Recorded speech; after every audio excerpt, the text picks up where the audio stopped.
And I'm Keith DeCandido. Guess what? It's not a rerun. We're here with an all-new episode of The Chronic Rift. Yes, today we're coming to you live from our studio for a very special episode of The Chronic Rift. This episode we're dedicating to teachers, students, and the ideal of educating our youth. Of course, this being The Chronic Rift, we're going to take it from the science and fantasy perspective. What can the genre add to the teaching experience and learning experience in the classroom? Today, you can even call in with your questions and comments.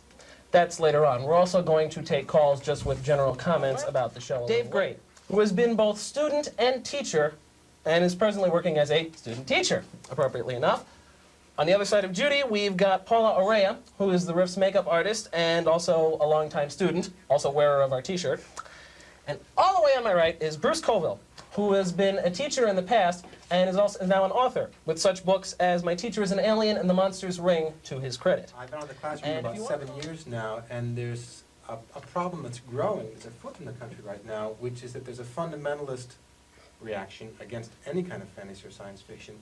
I speak in about 50 schools a year right now, and I would say in a third of the schools I go into now, there is one or a small group of parents who protest the fact that I'm coming in because they consider anything with any imagination satanic. I've been surprised at the things I've been called in the last year. One of the teachers that I've observed in the last semester actually does incorporate science fiction in the classroom, where she will read a science fiction story, about a 4 or 5 page science fiction story, and then she has the students write another story using the same characters, or in other cases, completing stories of fantasies or, science fiction tales.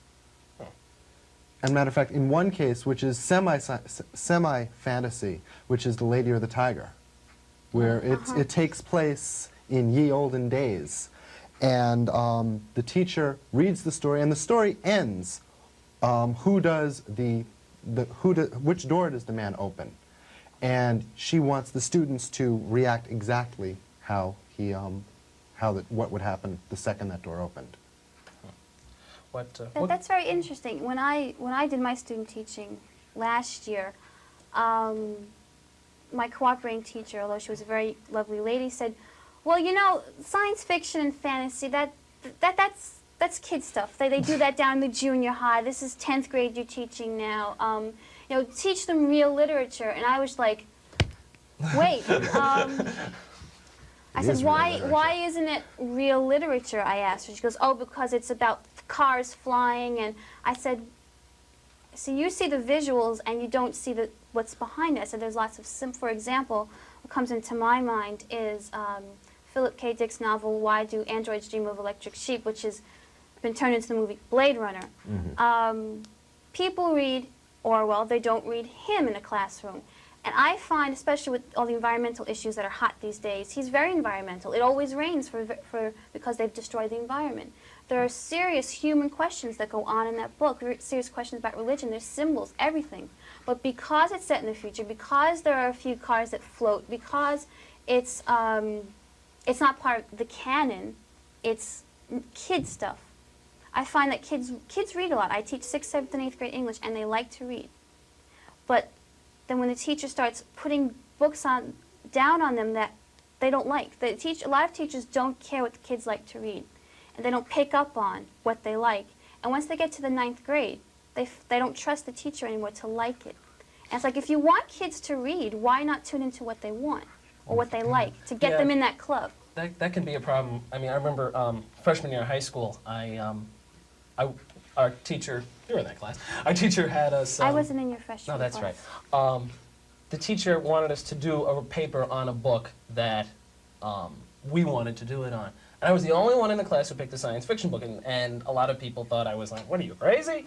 You can't do a paper on a science fiction book. But the teacher was willing at least to give it a shot. But he knew nothing about the book, he knew nothing about the genre. It's like English teachers aren't supposed to know about that stuff. I've always found that when a science fiction book is brought into the classroom, it's not, they don't go into it as fully as they do, like, The Grapes of Wrath or something classic. Mm-hmm. They take it and say, oh, here's something to read. When you're done with it, if you like it, we might do another one. But only if you like it. Well, not even, maybe. It's just something that they don't really bother with. it's kind of like it's on the side, and they use it only if it's absolutely necessary, only if they have nothing else. Thank you for watching. And next week, we're going back to the reruns. We will be back in March with the Roundtable Awards ceremony in mid-March. Please write in and vote. Please write in and vote. Anyway, join the physics club. That's social. Demented and sad, but social. See you in March, folks. Bye. Good night.